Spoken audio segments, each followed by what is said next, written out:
Hello friends, आज का हमारा टॉपिक है अनुशस्त्र के द्वारा हमें रक्त मोक्षण कैसे करना है। मेन हम इसमें जो है वो जलोकावचरण के बारे में पढ़ेंगे, क्योंकि हमें पता होना चाहिए कि जलोका के द्वारा रक्त मोक्षण कैसे होता है। वो अलग से भी क्वेश्चन आ जाता है, पर हम शॉर्ट में श्रृंग, अलाबू आदि के बारे में भी डिस्कशन करेंगे। तो सबसे पहले अनुशस्त्र या किसी भी तरीके से आपको क्वेश्चन आए तो इसी फॉर्म में लिखना होता है: पूर्व कर्म, प्रधान कर्म और पश्चात कर्म। पूर्व कर्म जो हमारे होंगे वो सभी में एक जैसे होंगे, चाहे वो जलोकावचरण करा रहे हो श्रृंग द्वारा, अलाबू द्वारा, सिरावेद द्वारा या फिर प्रच्छान द्वारा। तो पूर्व कर्म में क्या है, सबसे पहले हमें रोगी की परीक्षा करनी है कि जो रोगी है वो योग्य भी है रक्त मोक्षण के या अयोग्य है। रोगी का देश, काल, बल, शरीर, सात्म्य, सत्व, प्रकृति आदि का परीक्षण करके ही उसका रक्त मोक्षण निर्धारण करना है कि हमें किससे कराना है, यानी श्रृंग द्वारा, अलाबू द्वारा, जलोका द्वारा या सिरावेद द्वारा कराना पड़ेगा। फिर ये तो हमने रोगी को देख लिया। अब हमें पता चल गया कि रोगी योग्य है, उसको रक्त मोक्षण करा सकते हैं, तो उसको प्रिपेयर करते हैं। पेशेंट की प्रिपरेशन करनी है, यानी रोगी की तैयारी करनी है, तो उसको स्नेहन, स्वेदन आदि कराना, मलमूत्र आदि से निवृत्त करा देना, यानी अभ्यंग करके स्वेदन कराना है उसका।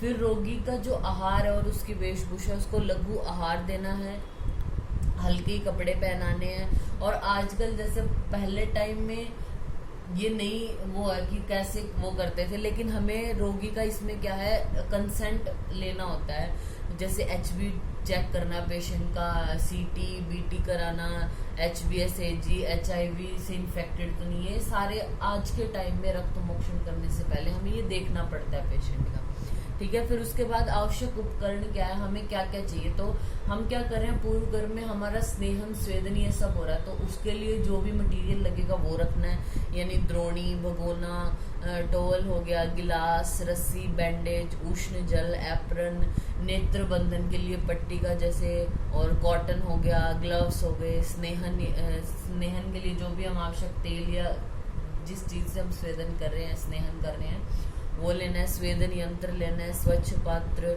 2 परिचारक भी होने चाहिए हमारे पास, और औषध योग का निर्धारण करना है। और जो उपद्रवों की शांति के लिए जो औषध है उनको भी हमें पहले ही कलेक्ट करके रखना है। तो ये हमारा हो गया पूर्व कर्म। अब आते हैं प्रधान कर्म पे। प्रधान कर्म में हमारा क्या क्या सम्मिलित होता है, एक तो रक्त मोक्षण की विधि कि हम किस विधि से रक्त मोक्षण कर रहे हैं। दूसरा, हमने विधि कर दी तो उसके बाद सम्यक लक्षण आए, अयोग्य लक्षण आए या अति योग्य लक्षण आए हो। फिर उसके बाद अगर ये लक्षण आए तो जो भी उपद्रव उसको हो रहे हैं पेशेंट को, उनका शमन करना है, ठीक है। तो प्रधान कर्म की हम बात करते हैं। सबसे पहले इसमें हम पढ़ रहे हैं श्रृंग के बारे में। बिल्कुल इन शॉर्ट मैं बताऊंगी आपको, क्योंकि अलग से नहीं पूछा जाता। श्रृंग क्या है, अवकाश युक्त होने के कारण, मतलब अंदर से होलो पाइप की तरह है। जैसे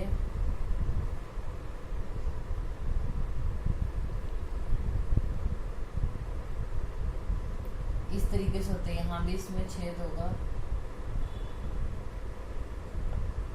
ठीक है। इस तरीके से हम श्रृंग आप सोच सकते हैं होलो पाइप की तरह है। तो चूषण की विधि यानी सक्शन अच्छे से हो जाता है इससे। श्रृंग के गुण क्या है, उष्ण होता है, मधुर है, स्निग्ध है। जब हमें पता है कि ये वात दृष्टि में यूज होता है तो वात के विपरीत गुण ही होंगे इसमें, ठीक है। और जब हम श्रृंग को जिस भी स्थान पे यूज कर रहे हैं तो उससे 10 अंगुल तक ये रक्त का निर्वहन करता है। ये इंपॉर्टेंट है, याद रखना। जैसे हमारे पास सपोज ये इतना एरिया है, यहाँ हम श्रृंग के द्वारा रक्त मोक्षण कर रहे हैं, तो ये हमने श्रृंग लगाया, इसके जो 10 अंगुल का एरिया है वहां तक ये जो है वो रक्त का, यानी जो रक्त है दूषित, उसको निकाल सकते हैं, ठीक है।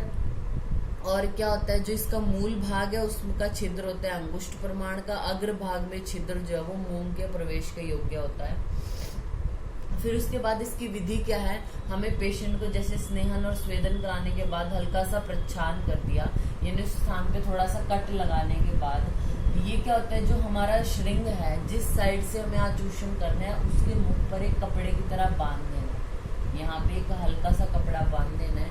और फिर उस जगह पे श्रृंग को लगा के ऊपर से जो ये ऊपर वाला पार्ट है इससे चूषण करना शुरू कर देना है। ये कपड़ा लगाने का क्या इम्पोर्टेंस है, जैसे ये स्किन है इसके ऊपर आप कपड़ा लगाओगे तो दोनों के बीच में क्या होगा, एक वैक्यूम क्रिएट हो जाएगा जब चूषण होगा, तो वैक्यूम क्रिएट होने की वजह से जो ब्लड है वो अपने आप अच्छे से निकलना शुरू कर देगा, यानी रक्त मोक्षण सही से होगा। तो ये हमारा हो गया श्रृंग। फिर हम बात करते हैं अलाबु। अलाबु जैसा हमें पता है हमारे जो ये कफ की दृष्टि में यूज हो रही है, तो इसके गुण क्या होंगे? ये कटु है, रुक्ष है, तीक्ष्ण है। वैसे तो दो प्रकार की होती है, मधुर रस और तिक्त। जो मधुर वाली है वो हम भोजन खाने में यूज करते हैं अलाबु, और जो तिक्त रस युक्त है वो हमारी रक्त निर्हरण के लिए यूज होती है। और ये 12 अंगुल तक, जैसे हमारा श्रृंग 10 अंगुल तक चूषण कर रहा था, तो जो अलाबु है वो हमारा 12 अंगुल तक रक्त का निर्हरण करती है। प्रोसीजर क्या है? उसी तरीके से पेशेंट को स्नेहन स्वेदन करके हमने बिठाया। जिस भी जगह से हमने अलाबु के द्वारा रक्त मोक्षण करना है उस स्थान पे पहले हमने दीपक रखना है, ठीक है। दीपक रखने के बाद जो अलाबु है हमारी, अलाबु अंदर से होलो होनी चाहिए। मतलब वैसे तो हमने देखा होगा जैसे जो लौकी होती है उसके अंदर है पूरा भरी हुई है वो, तो उसको होलो रखना है। सुखा देते हैं तो वो निकल जाएगा, वो बिल्कुल होलो होगी अंदर से। ये दीपक जला के उस जगह हल्का सा प्रच्छान करके उसके ऊपर दीपक रख देना है। उसके ऊपर हमने अलाबु को इस प्रकार से रखना है कि कहीं से हवा ना लीक हो, यानी इसके अंदर भी क्या हो जाएगा? वैक्यूम क्रिएट हो जाएगा। जो बाहर का हमारा एटमॉस्फेरिक प्रेशर है और जो अंदर का प्रेशर है उसमें प्रेशर ग्रेडियंट क्रिएट हो जाएगा। वैक्यूम क्रिएट होने की वजह से जो ब्लड है उसका सक्शन शुरू हो जाएगा, यानी रक्त मोक्षण आसानी से होने लगेगा। तो ये हो गया हमारा अलाबु। अब हम बात करते हैं जलोका के बारे में। जलोका में सबसे पहले हमें पता होना चाहिए कि जलोका है क्या। जल में उत्पन्न होती है इसलिए इनको जलोका बोलते हैं। जल में ही ये रहती है इसलिए जलोका। सर्वश्रेष्ठ अनुशस्त्र वाली विधि है ये हमारी। जो हमारी जलोका है उसके प्रकार हमारे होते हैं 12 तरह की होती है ये, और जिनमें से 6 सविष है, 6 निर्विष है। यानी कहीं पे ऐसा नहीं लिखा कि 2 प्रकार के हैं सविष निर्विष, सीधा लिखा है कि जलोका 12 तरह की है, ठीक है। जिनमें से हमारी 6 तो सविष होती हैं और 6 निर्विष।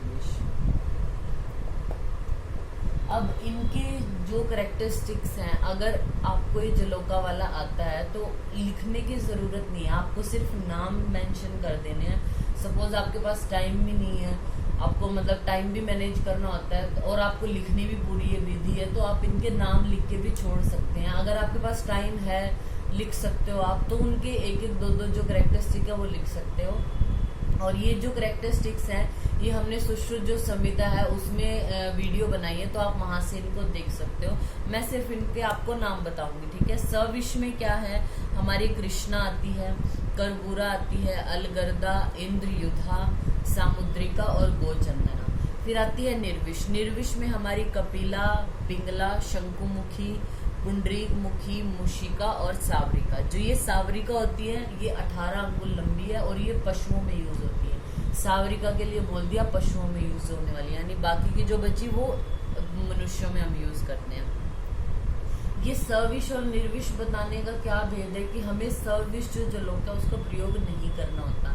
सबसे पहले तो अगर हमें जलोका अवचरण किसी को कराना है तो हमारे पास जलोका होनी चाहिए। तो जलोका को जब हम पकड़ते हैं तो हमें इनके जो करेक्टरिस्टिक्स बताए हैं इनसे पता लगता है कि वो सविष जलोका है या निर्विष है। जो सविष वाली होती हैं इनकी उत्पत्ति विषैले जो कीड़े होते हैं, मेंढक है, मत्स्य, उनके गलने सड़ने से, उनके मल मूत्र से जो दूषित रक्त है उससे उत्पन्न होती है।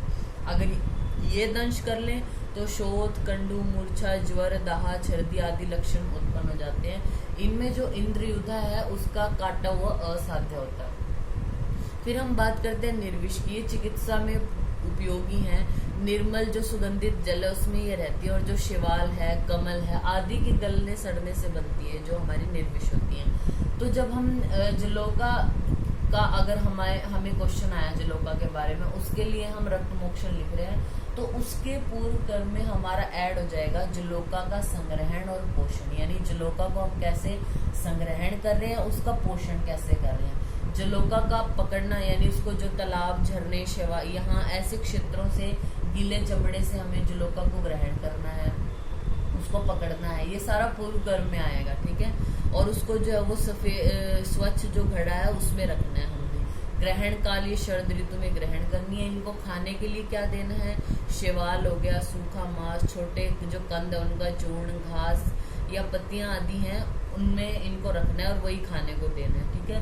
फिर जो हमारी जलोका है उसके लिए बोला गया कि 2-3 दिन में, यानी या तो 2 या 3 दिन में क्या करना है, हमने उसका पानी चेंज करना है। जिस भी घड़े में वो रखी है उसका पानी चेंज करना है और खाने को भी उनको 2-3 दिन के बाद ही देना है, 2-3 दिन में। ठीक है। फिर 7-7 दिन में, जैसे उसको रहते हुए उस घड़े में 7 दिन हो गए, तो 7-7 दिन के बाद जो हमारा घड़ा है उसको चेंज कर देना। ठीक है। ये हमने अपनी जलोका का जो संग्रहण है और पोषण है वो पढ़ा है। अब हम जलोका में प्रधान कर्म पढ़ते हैं, हम इनको यूज कैसे करते हैं। तो प्रधान कर्म में क्या आएगा जलोका के, कि हमने स्नेहन स्वेदन कराना है पेशेंट को। फिर क्या करना है, जो भी जिस एरिया पे हमें जलोका लगानी है उस स्थान का विरुक्षण कर्म करना है। मतलब जैसे गोमय है, जैसे सूखा हुआ जो गोबर होता है उससे, या जो मिट्टी है उससे उस एरिया पे पेशेंट के अच्छे से उसको जो है वो मसलना है, उसका रुक्षण कर देना है, यानी रुक्ष सी हो जाएगी त्वचा। फिर क्या करना है, जो जलोका है उसको उस स्थान पर लगा देना है। वो रुक्ष होगा तो जैसे वो ब्लड करने में उसको इजी होएगा और जल्दी से ब्लड आएगा। ठीक है। तो अगर इस तरीके से अगर वो जलोका जो है वो नहीं बैठती उस स्थान पर, तो उस स्थान पर हमें क्या करना है, रक्त या जो दुग्ध होता है उसकी बूंदे भी लगा देनी, यानी जलोका को स्थान पर लगाना है। ये करने से पहले हमने क्या किया था, जो जलोका है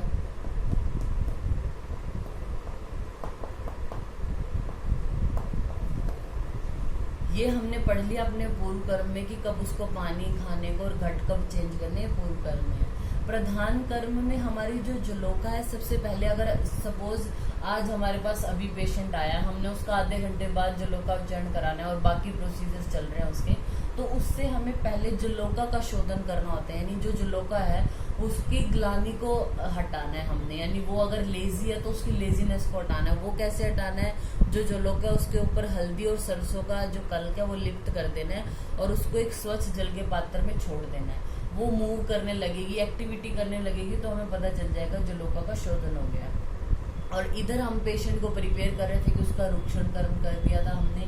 तो जैसे ही जलोका का ये शोधन हुआ, जलोका उस स्थान पर हमने लगा देनी है। और ये हम बता चुके हैं कि जैसे जलोका अगर उस स्थान पर नहीं लगती तो हमें दुग्ध की कुछ बूंदे या रक्त की कुछ बूंदे लगा देनी है, जिससे वो लग जाएगी। अगर इससे भी ना लगे तो पेशेंट को प्रच्छान करा के फिर उसको लगाना है। फिर क्या करना है, हमें देखना है कि जलोका जो है वो स्थान का ब्लड सक करने लगी है। तो कैसे पता चलेगा, जो अश्व खुर होता है, यानी घोड़े के खुर के समान उसका जो है वो आननम, यानी मुख जो है वो घोड़े के खुर के समान हो जाएगा। जो स्कंद है, स्कंद वाला प्रदेश है, वो ऊंचा उठा लेगी। इसका मतलब उसने रक्त ग्रहण करना शुरू कर दिया है।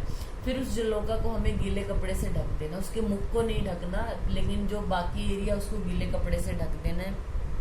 जब हमें लगे कि जो जलोका का स्थान है उस स्थान पर हमें सुई चुभने के समान वेदना हो रही है या कंडू हो रहा है, इसका मतलब उसने दूषित रक्त का तो पान कर लिया, वो शुद्ध रक्त का पान करने लगी है। ठीक है।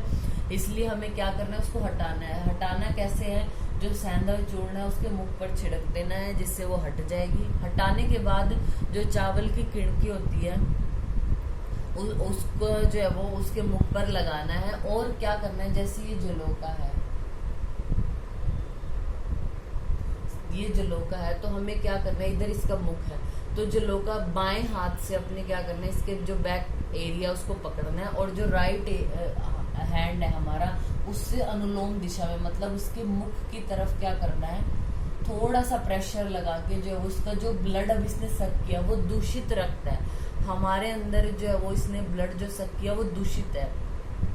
तो इस जलोका को भी वो रक्त नहीं रखना अपने मुख के अंदर। तो उस जलोका को अनुलोम विधि से हम इसके मुख की ओर से वो जो जल है वो रक्त है वो निकाल देते हैं। ठीक है। यानी इस तरीके से इसको वमन कराते हैं हम। अगर ये वमन ढंग से ना करे तो उसको दुर्वांता बोला जाता है, यानी वमन अच्छे से नहीं किया, जो दूषित रक्त है वो उसने नहीं निकाला और उसको इंद्रमद नाम की जो है वो असाध्य व्याधि हो जाती है इस जलोका को। अब अगर किसी को वमन जो है वो यानी जो दूषित रक्त था वो अच्छे से निकल गया है तो उसको जल के पात्र में रख देना है और 1 हफ्ते तक यानी 7 दिनों तक इस जलोका को हमने दोबारा यूज नहीं करना किसी भी पेशेंट में। और जो दंश स्थान है, पेशेंट को उस पर शब्दोद्घृत हमने लगा देना है। ठीक है, तो ये हमारे प्रधान कर्म में अभी हमने क्या पढ़ा है कि श्रृंग, जलोका और जो अलाबू है, प्रधान कर्म में हमने ये प्रोसीजर कर लिया। अब प्रोसीजर करने के बाद हमें क्या लक्षण मिले, सम्यक योग के मिले, अयोग के मिले या अति योग के, वो हमने देखना। फिर सम्यक जो लक्षण है हमारे वो क्या होंगे, तो उसके लिए भी श्लोक है, लाघवम वेदना शांति, यानी जो लाघवम लघुता आएगी, वेदना की शांति होगी, व्याधि वेग परीक्षय, यानी जो व्याधि का वेग है वो क्षय हो जाएगा, कम हो जाएगी व्याधि। सम्यक विस्रावते लिंगम प्रसादो मनस्तथा, यानी जो मन है वो भी प्रसाद यानी प्रफुल्लित होगा जो मन है। फिर आता है अयोग के लक्षण, अगर उसको जो अनुशस्त्र के द्वारा रक्त मोक्षण ठीक नहीं हुआ है तो अयोग के क्या लक्षण आएंगे, दहा होगी, शोथ होगा, राग, भारीपन, मन अप्रसन्न होगा और व्याधि के लक्षण भी शमन नहीं होंगे। फिर आता है अति योग, अगर हो जाए ब्लड उसका ज्यादा बह रहा है तो क्या होगा, सिर दहा, पीड़ा होगी, तिमिर हो सकता है, हिक्का, श्वास, एकांग रोग, आक्षेप, धातु क्षय, अधिमंत हो सकता है, पांडु कास और यहाँ तक की मृत्यु भी हो सकती है पेशेंट की। फिर हमने जो हमारे प्रधान कर्म है उसमें हमने पढ़ा था कि सबसे पहले हमें वो विधि बतानी है। जैसे हमने स्नेहन स्वेदन आदि से पेशेंट को ठीक किया, यानी स्नेहन स्वेदन करा दिया सम्यक, ये पूर्व कर्म थे। और जलोका में जलोका को पकड़ना, उसका संग्रहण करना, उसको खाना कब देना, ये सारा पूर्व कर्म है। फिर प्रधान कर्म में हम मेन विधि से स्टार्ट हो गए, श्रृंग की विधि क्या है, अलाबू की क्या है, जलोका में जैसे पहले उसको विरुक्षण कर्म कराना है या जलोका का शोधन, वो सारा कराने के बाद फिर उनकी विधि लिखने के बाद सम्यक, अयोग और अति योग के लक्षण लिखे हैं। फिर उसके बाद इसमें हमने पढ़ा था कि उपद्रवों का शमन भी हमारा प्रधान कर्म में आता है। सपोज उसको अयोग हुआ यानी रक्त का विश्रावण अच्छे से नहीं हुआ तो हमें क्या करना है, एला हो गया, कर्पूर, तगर, विडंग, हल्दी, करंज, इनके चूर्ण को और सैंधव लवण है और तिल तेल, इनको मिलाकर उस व्रण स्थान पर यानी जहाँ से हम रक्त मोक्षण करा रहे हैं उस स्थान पर रगड़ देना है। इससे रक्त की प्रवृत्ति हो जाएगी। यानी जब अल्प रक्त निकला है तो रक्त की प्रवृत्ति करानी है। अगर अति प्रवृत्त हो गया और रक्त जो है वो निकलना बंद ही ना हो रहा हो तो लोद्री, यष्टि, मधु, गैरिक, रसांजन आदि के चूर्ण को व्रण के मुख पर लगाना है और अंगुली से दबा देना है। और काकोल्य आदि गण है उसके क्वाथ में मधु और शर्करा मिलाकर पेशेंट को देना है। शीतल परिषेक, भोजन शीतल ही हर चीज से हमें पेशेंट को करना है। अगर मूर्छा हो गई है पेशेंट को तो पिपली, विडंग, अपामार्ग चूर्ण से तीक्ष्ण नस्य देना है। अगर प्रधान कर्म में हमें सम्यक शुद्धि के लक्षण मिले तो डायरेक्ट हम पश्चात कर्म पे आते हैं। अगर हमें अयोग, अतियोग देखने को मिला तो हमें वो जो उपद्रव हुए हैं उनका वहीं पे शमन करना होता है। ठीक है, तो प्रधान कर्म के बाद हम पढ़ते हैं पश्चात कर्म के बारे में। पश्चात कर्म में क्या है, जैसे आहार विहार क्या बोलना है हमने पेशेंट। पहले तो जैसे ही रक्त मोक्षण हुआ है तो थोड़ी देर जो पेशेंट है उसको विश्राम कराना है, उसकी ग्रीवा, ललाट, पाद तल इनका मर्दन करना है, व्रण बंधन करना है। और रोगी को आहार कैसा बताना है कि उसको लघु आहार खिलाना है, अग्नि दीप्त करने वाला आहार लेना है, रक्तवर्धक आहार लेना है। और अम्ल भोजन अगर कर रहे पेशेंट तो बहुत कम करे या ना भी करे, ये आहार में। बाकी क्रोध, मैथुन, दिवा, स्वप्न, व्यायाम करना, अति शीत हवा का या फिर आतप सेवन, ये सब या विरुद्ध आहार, ये इसके परिहार्य विषय की, ये इसको चीजें नहीं करनी। ठीक है, ये हो गया हमारा अनुशस्त्र के द्वारा रक्त मोक्षण। अब इसके बाद हम पढ़ेंगे सिरावेद के द्वारा। तो हम सिरावेद में मेन सिरावेद पर ही फोकस करेंगे क्योंकि उसके पूर्व कर्म और पश्चात कर्म इसी की तरीके से होंगे। अगर आपको सिरावेद आता है, जो पूर्व कर्म इसमें बताए हैं वो उसमें भी होंगे और जो पश्चात कर्म इसमें बताए हैं वो उसमें भी होगा। बस उसके अकॉर्डिंग, जैसे अब मैंने आपको क्या बताया कि अगर आपको जलोका उच्चारणी है तो ही आपने पूर्व कर्म में जलोका का ऐड करना है कि जलोका को कैसे रखना है। इस तरीके से जब हम सिरावेद की बात करेंगे तो सिर्फ रोगी को योग्य देखना है, रोगी की प्रिपरेशन करनी है और उसके लिए जो भी उपकरण आपको चाहिए सिरावेद के लिए, जैसे ग्लव्स चाहिए, वो सारे हमने कलेक्ट कर लेने, यानी जो जो चाहिए वो पूर्व कर्म में हो गया हमारा। फिर हम नेक्स्ट वीडियो में पढ़ते हैं अपनी सिरावेद के बारे में। Thank you.